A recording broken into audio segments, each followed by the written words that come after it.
കൊച്ചി രാജ്യാന്തര അവയവക്കടത്തു കേസിൽ പിടിയിലായ പ്രതികളുടെ രഹസ്യമൊഴി രേഖപ്പെടുത്തും. അവയവക്കടത്തിൽ സ്വകാര്യ ആശുപത്രികളുടെ വിശദാംശങ്ങൾ പുറത്തുവന്ന സാഹചര്യത്തിലാണ് ഈ നടപടി. പ്രതികൾ മൊഴി മാറ്റാനുള്ള സാധ്യതയും കണക്കിലെടുത്താണ് നീക്കം.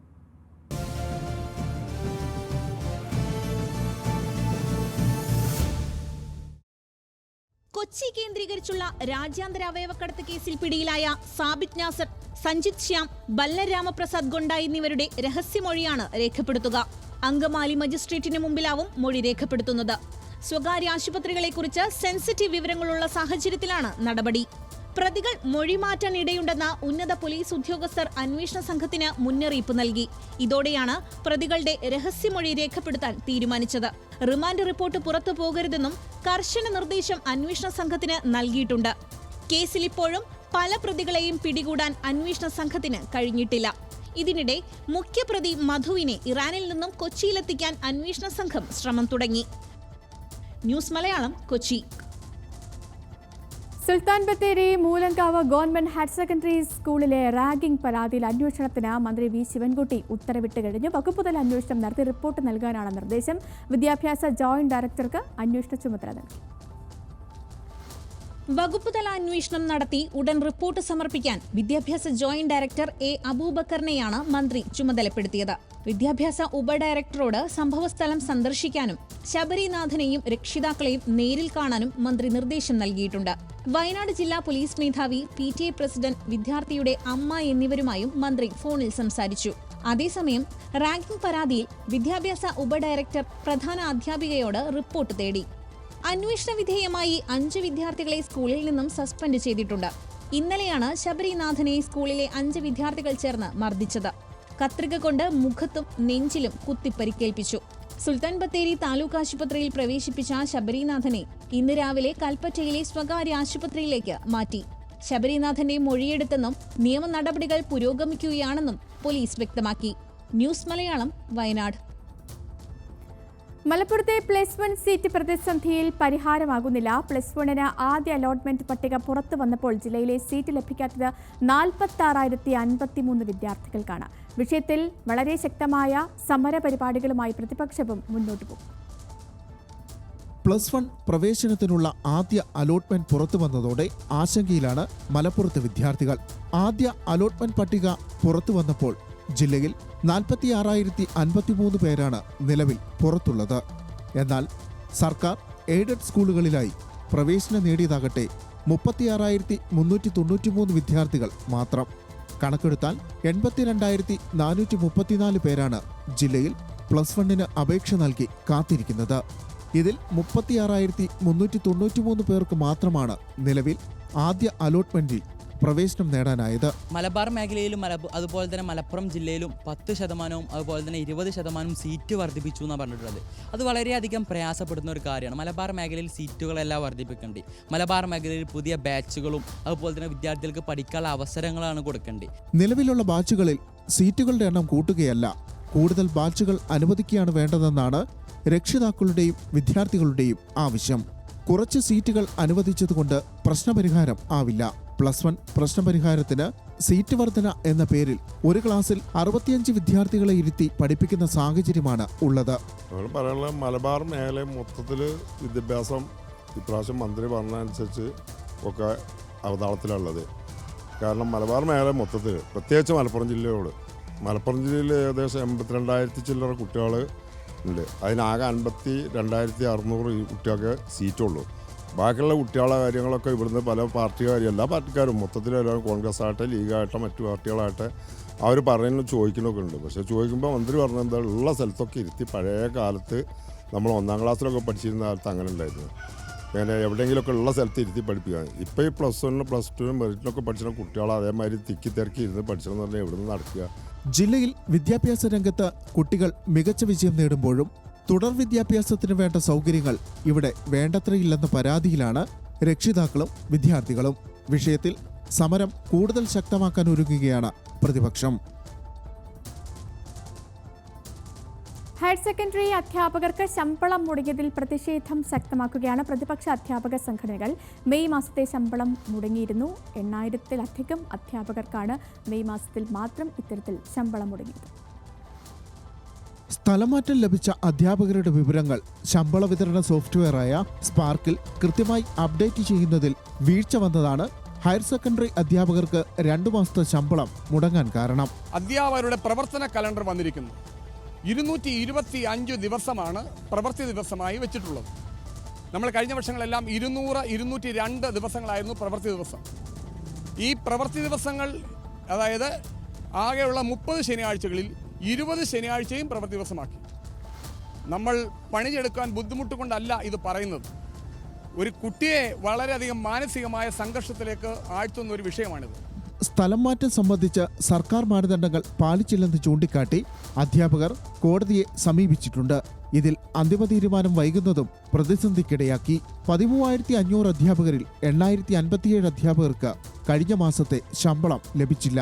സർക്കാർ വീഴ്ച ആരോപിച്ച് പ്രതിപക്ഷ അധ്യാപക സംഘടനകൾ പ്രതിഷേധത്തിനൊരുങ്ങുകയാണ്.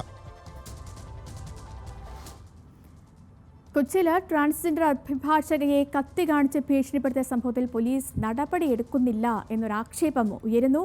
ഓട്ടോയിലെത്തിയ അജ്ഞാതൻ ഭീഷണിപ്പെടുത്തിയത് ഹൈക്കോടതി അഭിഭാഷകയായ അഡ്വക്കേറ്റ് പത്മലക്ഷ്മിയെയാണ്.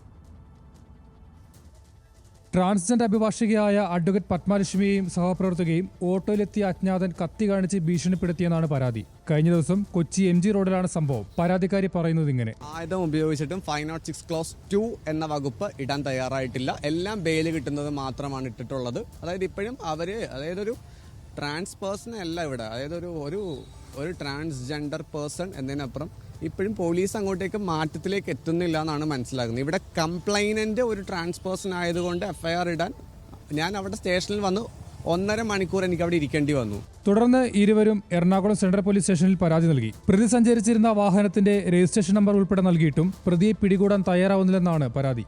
FIR ഇട്ടു. ഈ സമയമായിട്ട് ഇവിടെ CCTV ക്യാമറകളെല്ലാം പ്രവർത്തിച്ചിട്ട് പോലും ആളെ ഐഡന്റിഫൈ ചെയ്യുവാനോ, അയാൾ വന്നിരുന്നിട്ട് സ്കൂട്ടറിൽ ഒരു പെർട്ടിക്കുലർ നമ്പർ, അതൊരു I20യുടെ നമ്പറായിരുന്നു, വ്യാജമായ നമ്പർ പ്ലേറ്റ് വെച്ചിട്ടാണ് വന്നത്. ഒരു വെപ്പൺ യൂസ് ചെയ്തുകൊണ്ടിട്ടാണ് എന്നെ അറ്റാക്ക് ചെയ്യാൻ വേണ്ടി ശ്രമിച്ചത്. FIR ഇട്ടു. പക്ഷേ ഇതുവരെ യാതൊരു വിധത്തിലുള്ള പോലീസ് ആക്ഷൻസും ഉണ്ടായിട്ടില്ല. കേസിൽ അന്വേഷണം നടക്കുന്നുണ്ടെന്നും പ്രദേശത്തെ കടകളിൽ നിന്നും CCTV ദൃശ്യങ്ങൾ ശേഖരിച്ചു വരികയാണെന്നും കേസ് അന്വേഷിക്കുന്ന എറണാകുളം സെൻട്രൽ പോലീസ് പറയുന്നു. പ്രതി സഞ്ചരിച്ച ഓട്ടോയുടെ നമ്പർ വ്യാജമാണെന്ന് അന്വേഷണ സംഘം കണ്ടെത്തി. അതേസമയം പ്രതികളെ ഉടൻ പിടികൂടിയില്ലെങ്കിൽ സംസ്ഥാന പോലീസ് മേധാവിയെയും മുഖ്യമന്ത്രിയെയും സമീപിക്കാനാണ് അഭിഭാഷകയുടെ തീരുമാനം. ന്യൂസ് മലയാളം, കൊച്ചി. കണ്ണൂർ മയ്യിലിൽ പുഴയിൽ വീണ് മരിച്ച ബന്ധുക്കളായ 3 വിദ്യാർത്ഥികളുടെ സംസ്കാരം ഇന്ന് നടക്കും. പൊതുദർശനത്തിനു ശേഷമാകും സംസ്കാരം നടക്കുക. ഇന്നലെ വൈകിട്ടാണ് 3 പേർ പുഴയിൽ വീണ് മരിച്ചത്. കണ്ണൂർ മയ്യിലിൽ വളവട്ടണം പുഴയുടെ ഭാഗമായ ഇരുവാപ്പുഴ നമ്പ്രം പുഴയിലേക്ക് 4 കുട്ടികൾ വീഴുകയായിരുന്നു. ഒരാൾ നീന്തി രക്ഷപ്പെട്ടെങ്കിലും 3 പേരെ രക്ഷിക്കാനായില്ല. പാവനൂർ മൊട്ടയിലെ അഭിനവ്, ജോബിൻജിത്ത്, നിവേദ് എന്നിവരാണ് മരിച്ചത്. ജനവാസമില്ലാത്ത മേഖലയിലായിരുന്നു അപകടം. രക്ഷപ്പെട്ട് കരയിലെത്തിയ ആകാശ് ബഹളം വെച്ചതിനെ തുടർന്ന് കള്ളുചെത്തുകയായിരുന്ന ആളാണ് ആദ്യം എത്തി തിരച്ചിൽ ആരംഭിച്ചത്. മുൾപടർപ്പിൽ കുടുങ്ങിയ നിലയിലാണ് നിവേദിനെ കണ്ടെത്തിയത്. 3 പേരെയും മയ്യിലിലെ സ്വകാര്യ ആശുപത്രിയിൽ പ്രവേശിപ്പിച്ചെങ്കിലും രക്ഷിക്കാനായില്ല. ന്യൂസ് മലയാളം, കണ്ണൂർ. തെക്കൻ ജില്ലകളിൽ മത്സ്യക്ഷാമം രൂക്ഷമാവുകയാണ്. പരമ്പരാഗത ഹാർബറുകളിലൊന്നും ആവശ്യത്തിന് മീൻ ലഭിക്കാത്തതോടെ ചെറുകിട കച്ചവടക്കാരൊക്കെ ദുരിതത്തിലാണ്. ട്രോളിംഗ് കൂടി ആരംഭിക്കുന്നതോടെ മറ്റ് സംസ്ഥാനങ്ങളിൽ നിന്നും വരുന്ന ദിവസങ്ങൾ പഴക്കമുള്ള മത്സ്യമാണ് ഇനി മലയാളികൾ കഴിക്കേണ്ടി വരിക. സംസ്ഥാനത്തെ ഏറ്റവും വലിയ ഹാർബറുകളായ നീണ്ടകര, ശക്തികുളങ്ങര ഹാർബറുകളിലെല്ലാം കൂടുതലായി മത്സ്യം എത്തുന്നില്ല. പരമ്പരാഗത ഹാർബറുകളിലും സ്ഥിതി സമാനമാണ്. പ്രതികൂല കാലാവസ്ഥയും കാലാവസ്ഥ മുന്നറിയിപ്പും മത്സ്യബന്ധനത്തെ ബാധിച്ചു. ഫൈബർ വള്ളങ്ങളിൽ കടലിൽ പോകുന്നവർക്കും നിരാശ മാത്രം. കുളച്ചൽ പോലുള്ള ഹാർബറുകളിൽ നിന്ന് പോകുന്ന വള്ളങ്ങളാണ് വല്ലപ്പോഴും കൊല്ലത്തെ ഹാർബറുകളിൽ മത്സ്യം എത്തിക്കുന്നത്. കാലാവസ്ഥ ഉണ്ടെങ്കിലേ കടലിലുള്ളവർക്ക് ജീവിക്കാൻ പറ്റത്തുള്ള. വള്ളം പോകാൻ പറ്റുന്നില്ല. കാറ്റും കോളും ഒക്കെ ആയതുകൊണ്ട് വള്ളം പോകുന്നില്ല. അവർക്ക് ഭയമില്ലേ? പിന്നെ ഇവിടെ മീനിന് നല്ല വിലയാണ്. ഇവിടുത്തെ മീൻ ഇവിടുന്ന് മീൻ എടുത്തുകൊണ്ടുമ്പോൾ നമ്മുടെ അവിടെ തന്നെ ഇതിലും വില കുറച്ച് പാതി വിലയ്ക്ക് മീൻ വിൽക്കുന്നുണ്ട്. ട്രോളിംഗ് നിരോധനത്തിന് പ്രധാനമായും സജീവമാകുന്ന പരമ്പരാഗത മത്സ്യത്തൊഴിലാളികളുടെ ചെറു ഹാർബറുകളിലെല്ലാം നിരാശയാണ് ഈ കൊല്ലം. ഈ കാരണത്താൽ തന്നെ തമിഴ്നാട്, കർണാടക തുടങ്ങിയ സംസ്ഥാനങ്ങളിലെ ദിവസങ്ങൾ പഴക്കമുള്ള മത്സ്യം അതിർത്തി കടന്ന് കേരളത്തിലേക്കെത്തും. അതേസമയം ആരോഗ്യവകുപ്പിന്റെ പരിശോധന ശക്തമാക്കണമെന്ന ആവശ്യവും ഉയരുന്നു. ന്യൂസ് മലയാളം, കൊല്ലം. പാതി വഴിയിലായ ലൈഫ് മിഷൻ പദ്ധതിയിൽ തകർന്നത് നിരവധി കുടുംബങ്ങളുടെ സ്വപ്നങ്ങൾ കൂടിയാണ്. പത്തനംതിട്ട ഏഴംകുളത്തെ ഈ കുടുംബങ്ങളുടെ പരാതി ആര് കേൾക്കുമെന്നാണ് നാട്ടുകാർ ചോദിക്കുന്നത്. 2020 സാവിത്രിയും റാഫേലും അടക്കമുള്ള 54 കുടുംബങ്ങളുടെ സ്വന്തമായി വീടെന്ന സ്വപ്നത്തിന് ചിറകുമുളയ്ക്കുന്നത്. ലൈഫ് മിഷൻ പദ്ധതിയിൽ വീട് അനുവദിച്ചതോടെ സന്തോഷത്തിലായിരുന്നു പത്തനംതിട്ട ഏഴംകുളത്തെ ഈ കുടുംബങ്ങൾ.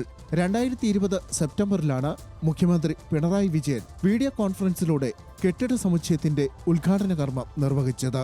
7.2 കോടി രൂപ പദ്ധതി ചിലവിൽ 6 മാസത്തിൽ പണി പൂർത്തിയാക്കുമെന്നായിരുന്നു വാഗ്ദാനം. പണി ആരംഭിച്ച് കുറച്ചു നാളുകൾക്കുള്ളിൽ സാമ്പത്തിക പ്രതിസന്ധി ചൂണ്ടിക്കാട്ടി കരാർ കമ്പനി നിർമ്മാണ പ്രവർത്തനങ്ങൾ അവസാനിപ്പിച്ചു. പഞ്ചായത്തിൽ അന്നേരം ഞാൻ കഴിഞ്ഞ ദിവസങ്ങൾ പോയപ്പോൾ എന്നോട് പറഞ്ഞത്, അമ്മ ഇങ്ങനെയല്ലേ കൊടുത്തേന്ന് ചോദിച്ചു. ഞാൻ പറഞ്ഞു അന്ന് 2 രീതിയിലും ഞാൻ കൊടുത്തിട്ടുണ്ട് സാറേ എന്ന് പറഞ്ഞു. അന്നേരം പറഞ്ഞ് ഇപ്പം ഇങ്ങനെ അത് പോയി കിടക്കുക, എന്താണെന്നൊന്നും തീരുമാനപ്പെടുത്തിയിട്ടില്ല എന്ന് പറഞ്ഞു. ഞാൻ അന്നേരം പറഞ്ഞു എൻ്റെ കാര്യം കഷ്ടമാണ്, നിങ്ങൾ എങ്ങനെയെങ്കിലും എനിക്കൊരു കിടക്കാടം ഒപ്പിച്ചേരണേ, എനിക്കൊരു ബാത്റൂമിൻ്റെ അത്രയുള്ള സ്ഥലം കിട്ടിയാലും മതി, എനിക്കൊരു ഇറങ്ങിപ്പോൻ ആരും പറയരുത്, അതുകൊണ്ടുള്ളൊരു വിഷമം എനിക്കുണ്ട്, അത്രയെങ്കിലും കിട്ടണേ എന്ന് പറഞ്ഞപ്പോൾ സാറെന്നോട് പറഞ്ഞു എഴുതിയല്ലോ അമ്മച്ചി ഞാൻ നോക്കാമെന്ന് പറഞ്ഞ് വിട്ടിട്ടുണ്ട്. ഞാൻ അങ്ങനെ അവർ പറയുന്ന കേട്ട് പോരാനെല്ലാം സാധിക്കുമോ, എനിക്ക് തരണമെന്നൊരു ഒന്നും എനിക്ക് പറയാനൊക്കത്തില്ല മോനെ.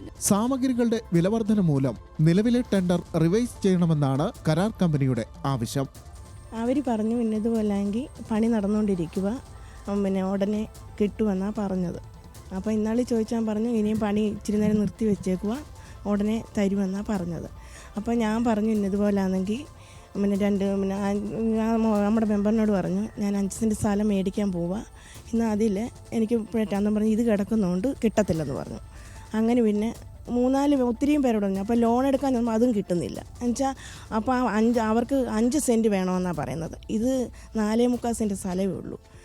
അതുകൊണ്ട് ഇപ്പം നമുക്ക് വാടക കൊടുക്കാനുള്ള ഭയങ്കര ബുദ്ധിമുട്ടാണ്. ഇതോടെ കടുത്ത സാമ്പത്തിക പ്രതിസന്ധിയിൽ കഴിയുന്ന ഈ കുടുംബങ്ങൾ ഏത് നിമിഷവും വാടക വീട്ടിൽ നിന്ന് ഇറങ്ങേണ്ടി വരുമെന്ന അവസ്ഥയിലാണ്. അധികൃതരുടെ കനിവ് തേടി സർക്കാർ ഓഫീസുകൾ കയറിയിറങ്ങുകയാണ് ഇവർ. ന്യൂസ് മലയാളം, പത്തനംതിട്ട. എന്താണെങ്കിലും ഈ കുടുംബങ്ങളുടെ പരാതി, അവരുടെ വിഷമങ്ങൾ അത് അധികാരികളിലേക്ക് എത്തട്ടെ, എത്രയും വേഗം ഒരു നടപടി ഉണ്ടാകട്ടെ.